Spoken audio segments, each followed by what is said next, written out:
anything you want. You can ask me anything you want, and then you can actually make, let's say no restrictions. But I want to actually recreate the atmosphere of a conversation, because in this coronavirus we have been lacking a little bit of this, like the normal, especially for people like me, this everyday meeting new people that I was super accustomed to, then suddenly stopped. And I'm not made to be closed down in the office. I can imagine. So thank you for coming here. You're actually the second official guest. Third overall, but second official. I hope the coffee's okay. I'm sorry, it's a little bit cold. No, it doesn't matter. It's a little bit cold. I need this today. Yes, me too. You know that actually I'm going to Spain tomorrow. Wait, I thought you were going to Italy to see... No, I'm not. No, I'm going Grandma. to Spain. I'm going to. Yes, I will try to go to see Grandma, but so far I'm going to Spain. Why? What for? Because I got a little bit depressed all of a sudden because of these new Hong Kong restrictions, which were a little bit over the top, if you ask me. Because this weekend they said they're going to patrol the beaches, they're going to patrol, the tracks, and I don't know. I stayed here because it makes sense to do these things, to push the project forward, to do the things that I'm doing with the caps and so on. But now it's like, okay, if I have to stand still here for 3 weeks, I might as well go to Spain. Plus, my level of tolerance to risk is more Spanish than Hong Kong is. Do you have to do some quarantine when you get there? I have to be careful. I will probably do a test when I land there. There is the option of doing a test in Frankfurt Airport, so I will do that, and they give you the results right away. So. But dude, it's crazy, and it's not even just you working like the salesperson. So of course you have like a lot of interaction, but us, like we've been in my company, people have been laid off. Yes. So in Hong Kong now, I'm like the only employee. Wow. Besides the founder. Yes. And it was okay, like in the first few months it's like, okay, you know what, like pick up the slack, like we go into survival mode, and I think so many businesses are in that right now. Yes. But I've started to realize on a personal level how it affects me to not have teammates. And the team in the US, because we have a team in the US and everybody there has been work from home since March. It's affecting the morale of everyone. I think it is a very interesting experiment, this. Also for the future, when it comes to concepts like working from home, like flexibility, when it comes to answering the question, is the office important in an organization? I think it is. I think you should have some flexibility when it comes to working from home. If you have a kid, if you just... Sometimes you need to do work that requires more concentration and more alone time, and that's okay.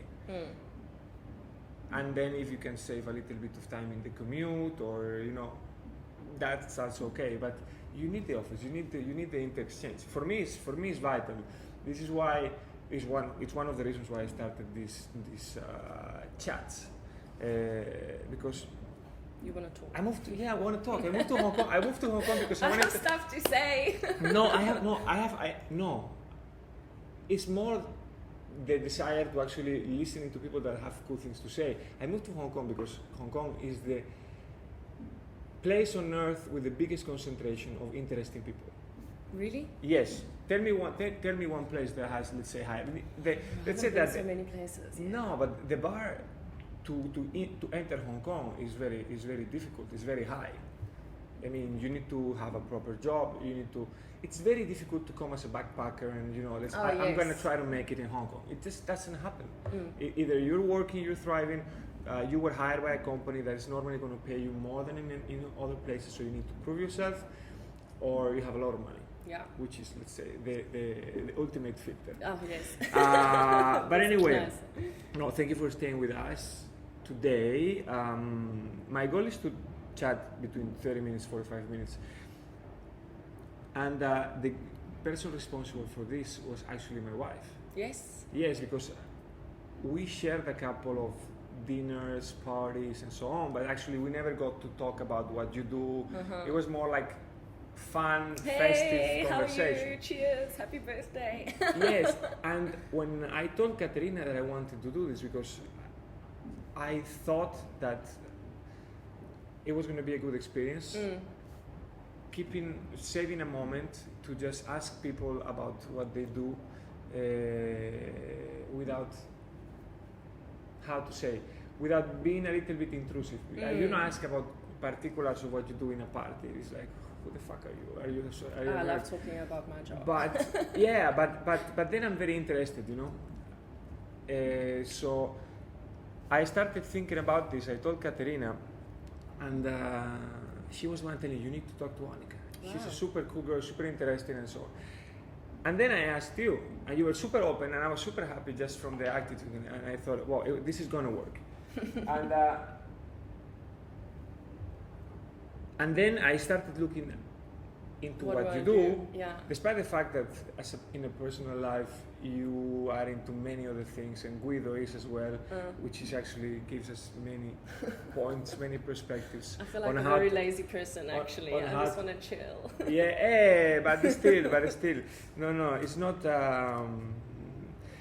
I mean, it's not common, let's say. So, and plus you have a super cool background because there are certain countries that are cooler than others, and yours is one of the top 5% or top 5. So I wanted to listen to you a little bit. So you are Annika Visser. Yes. Ooh, actually my name is Susanna Maria. Susanna Maria. Sí. Can you explain me that? How we get from Susanna Maria to Annika? Annika doesn't exist. Like in technical terms, because when I was born, I'm from like super South African family, like of course like white, but there's no like lineage tracing back. Usually people can be like, oh, my grandmother's from the UK, or you know, like you have some background in Europe or something, but actually like probably since the Dutch people have been there, I'm like 100% in my mind and my body, like I'm South African. Okay. Like fully blooded, and then I'm an Afrikaans South African. Okay. My grandmother is actually from Zambia.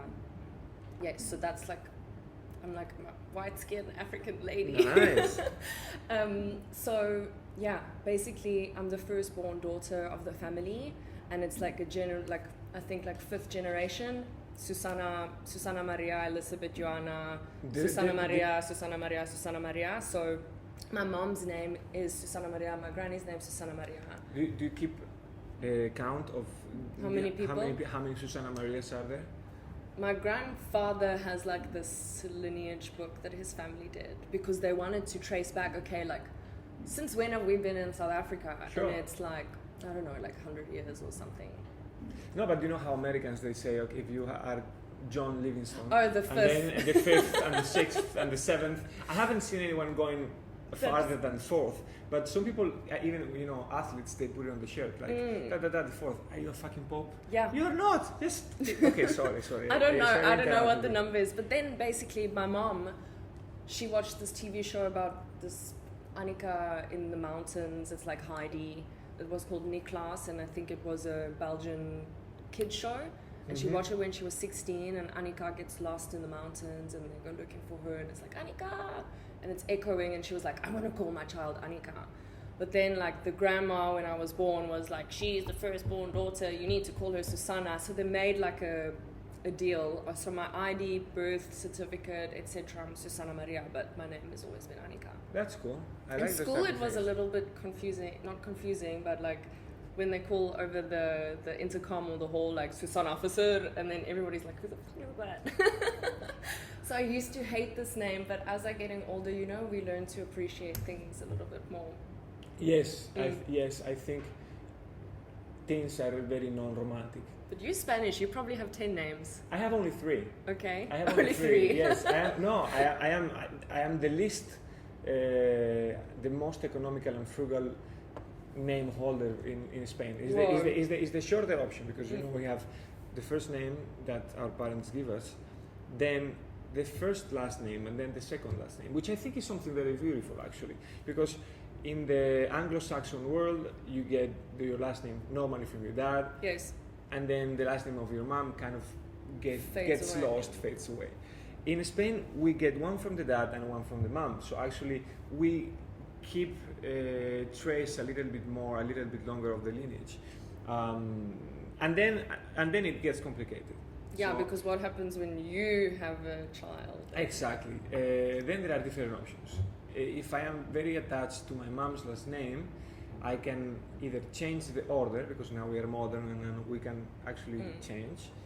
I can make it a composable, hyphenated last name, and then it eventually you might end up having 2 hyphenated last names. So actually 4 words in the last name area, plus the number of first names that your parents can give you. Normally it doesn't go more than 3. Like my mom is named Marta Maria Luisa. Some people have 2. I'm going to name my daughter Olivia Irene.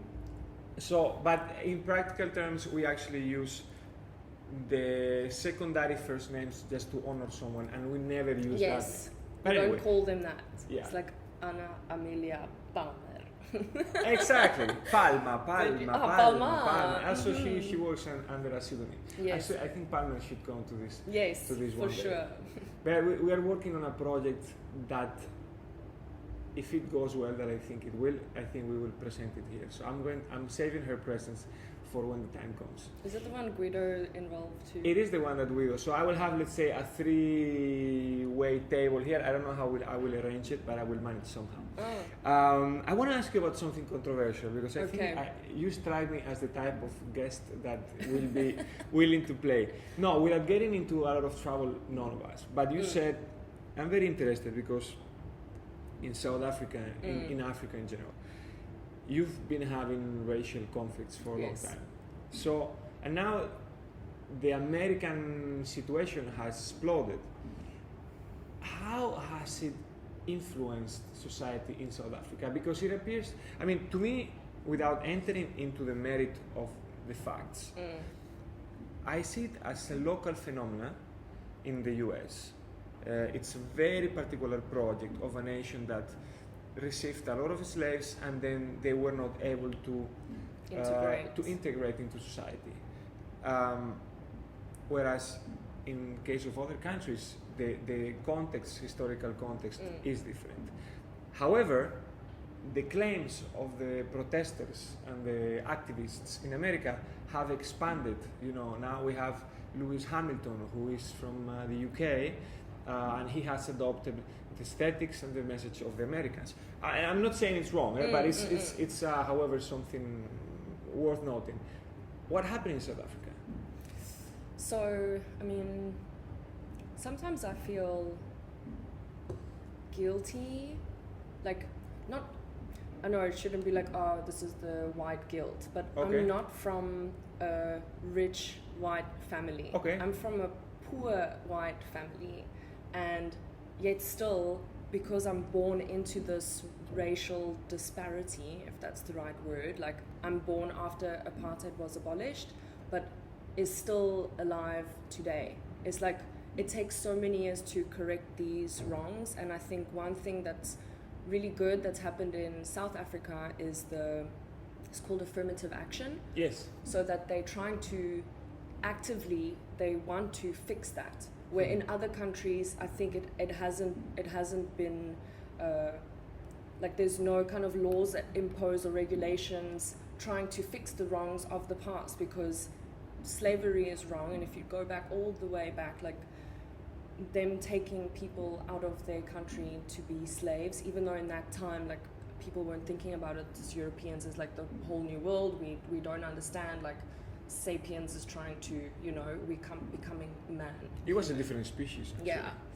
Yes, and we're still improving. I mean, not blacks and whites. I mean, humankind was a different species. Yeah, we keep evolving, and we know we're really young as a species as well. So yes, we are still learning, even though it's not right what has happened in the past. But I do believe now it's good that the breakthrough is happening.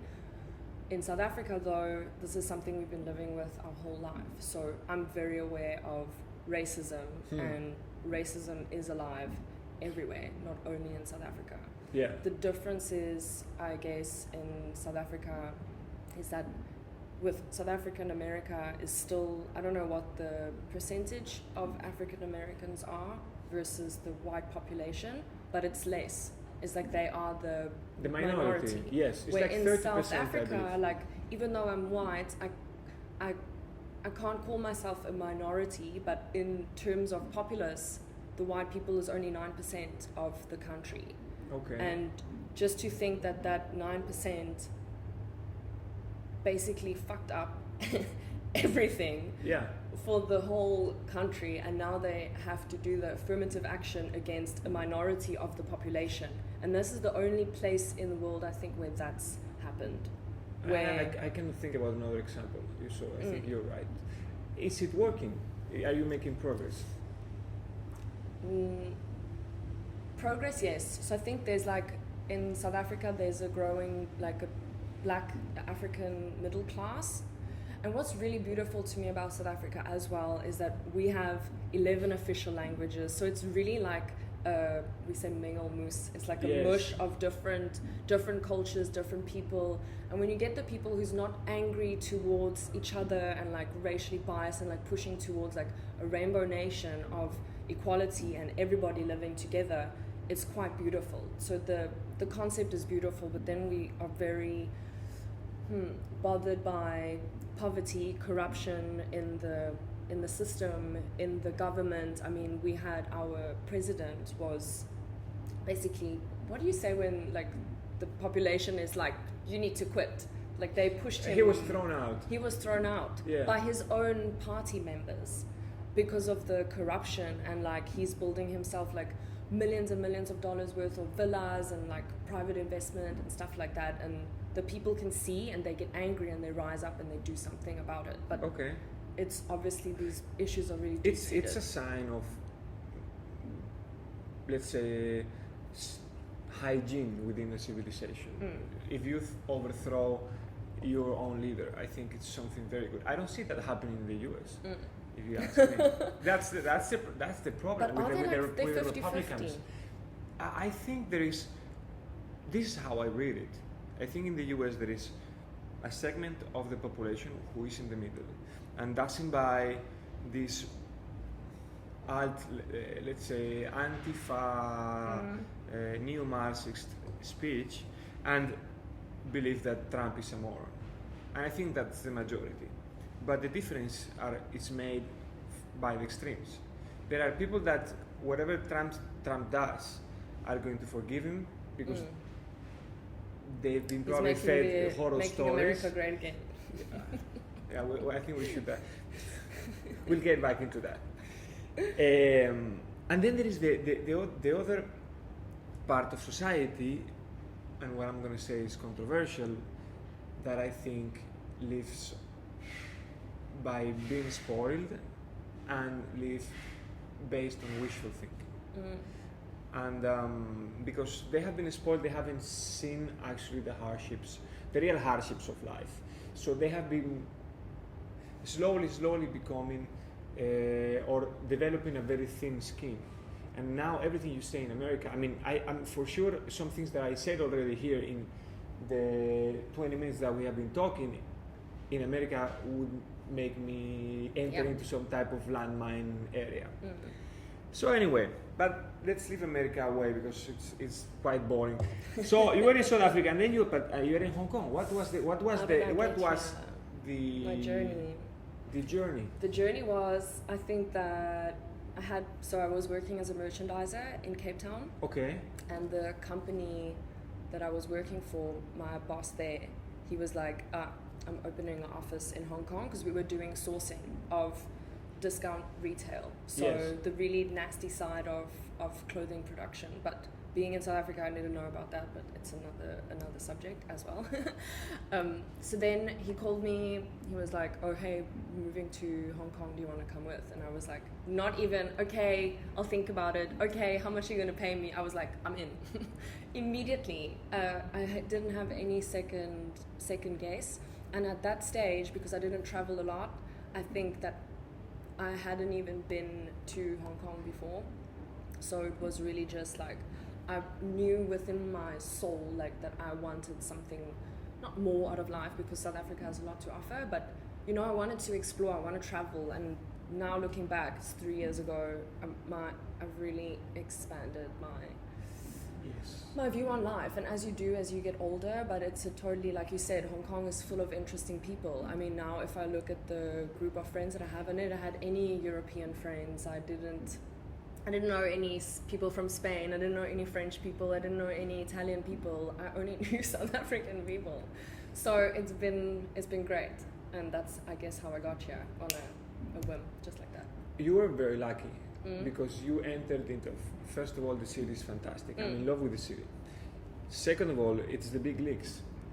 So, I mean, anywhere you go, it's interesting. I had the fortune to spend half of my life away from home, and I've been into many places in which, yes, it's interesting living there, but Hong Kong is at a different level, despite the fact that the latest current events have put us all into a very extreme emotional situation. But we'll get through it. We'll get through it. The year has been an emotional roller coaster. Yeah,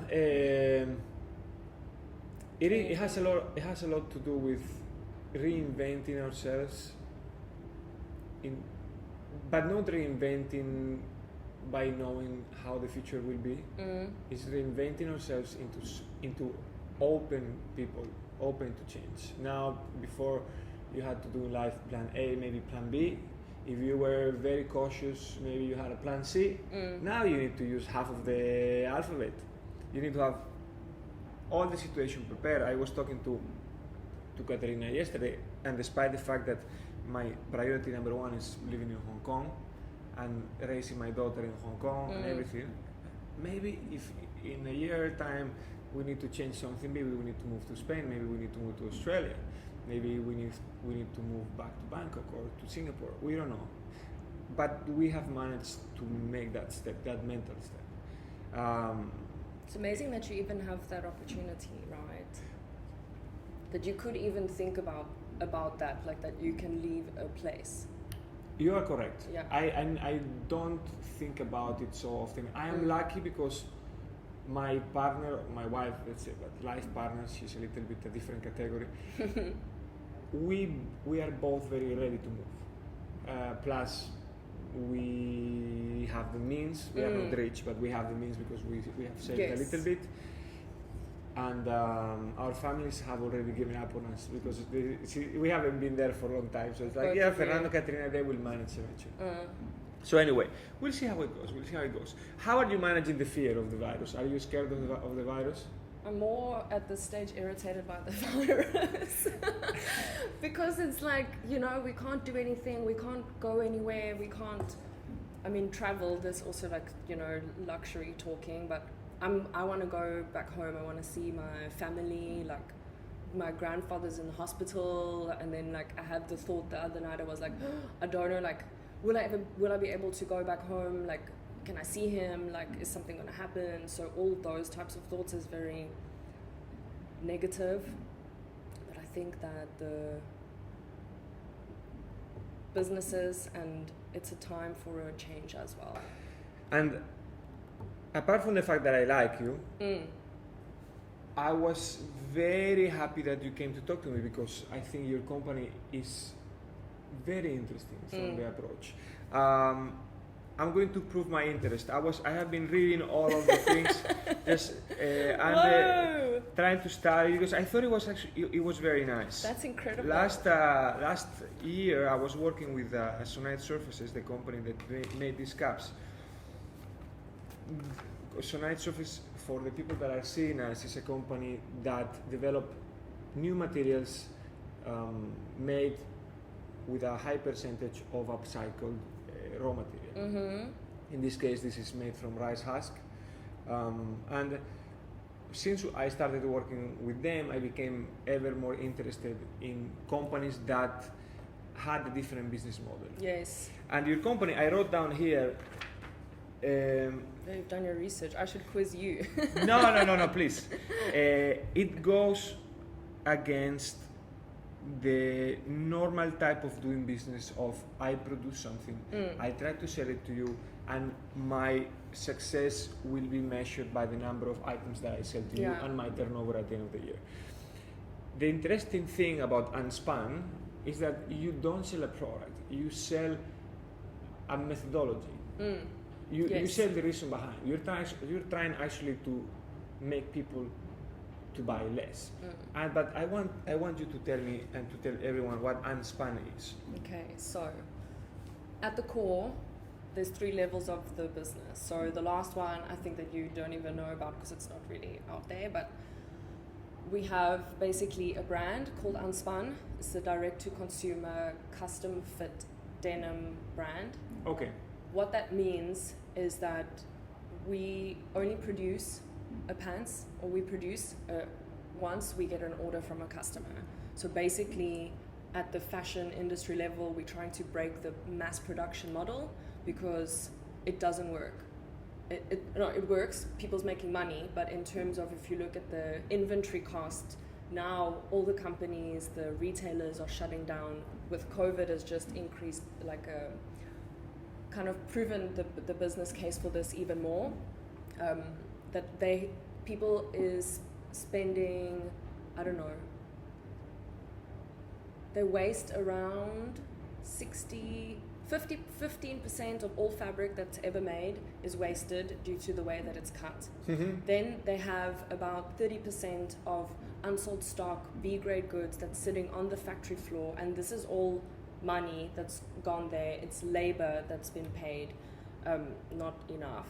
But anyway, so you have then firstly the business case issue, then you have the waste issue, that the fashion is actually accounting for 10% of the global carbon footprint. It's crazy. Which is clothes we wear. Plus there is one thing that you didn't say, which is the items that are bought and then used a couple of times, because being fast fashion, being at a very low price, they are not valued by the customers. So they put a couple of times, and in my view, in my book, those are also waste.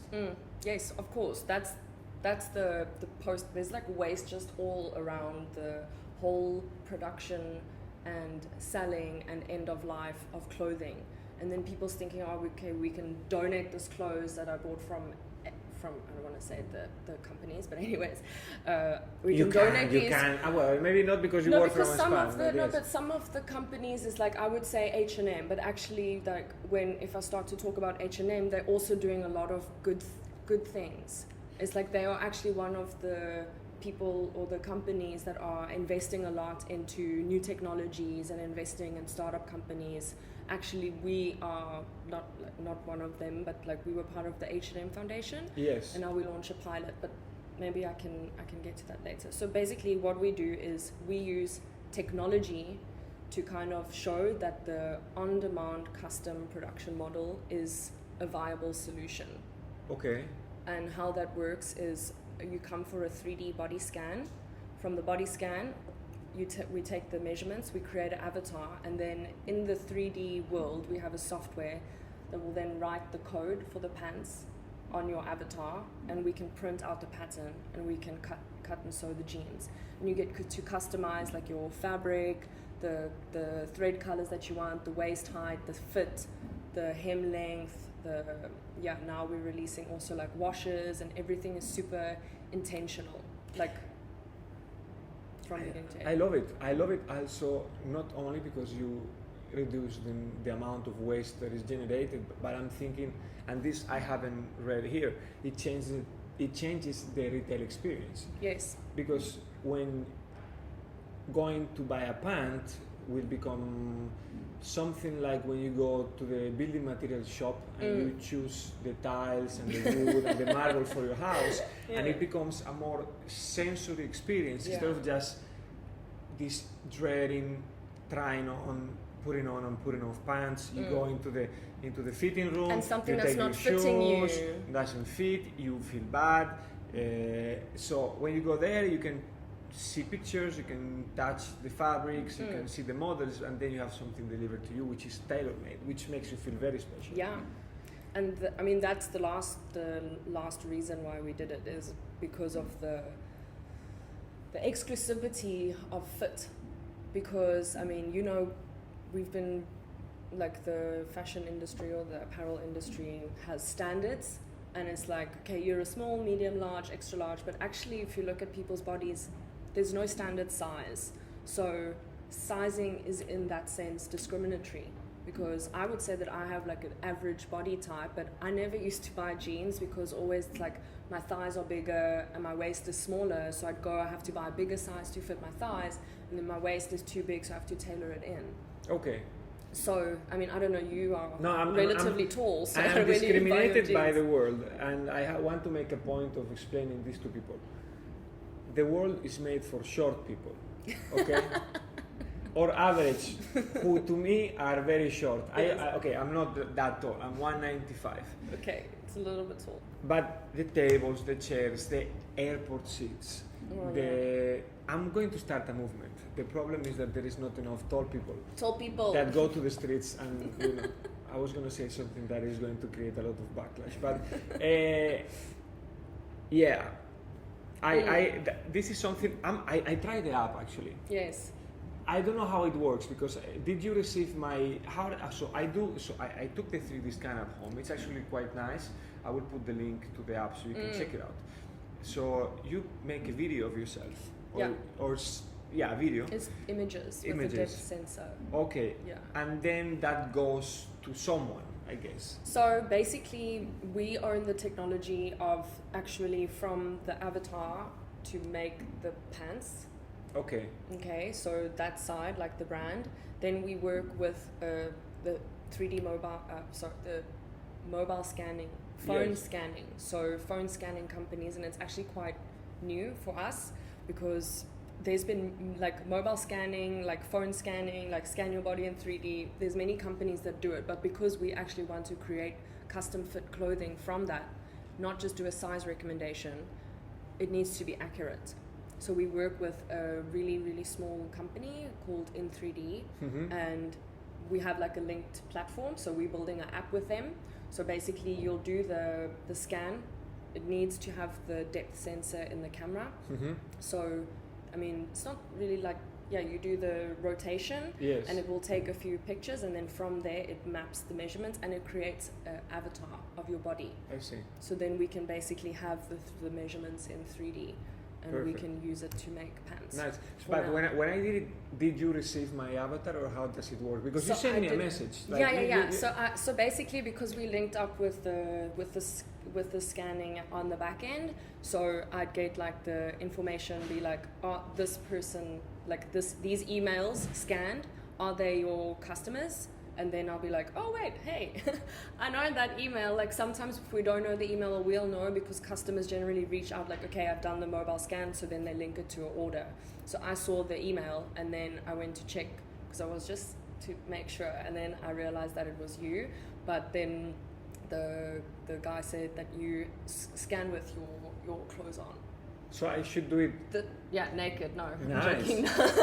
No, okay. This opens a new. Yes, that's not naked. No, but because we want to do we want to create the custom fit clothing. So generally, we have, when people come into store, I'll give them the compression tights.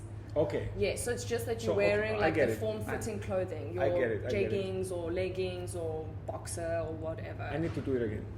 I want to get a pair of pants. Jeans. I want to get a pair of pants. I will do as much promotion as you want. So we have the physical locations. We have the retail store in San Francisco, and then we have in Hong Kong. We have two now. We have a pop-up at K11, and we also have at the Mills, where we're permanently based. Okay. But due to the COVID, like when everything shut down, it was like, of course, people's not going to come for a fitting, because it's a new way of retail. But even though it's very tech forward, it's also like you need to have that customer interaction, like feel the fabric, etc.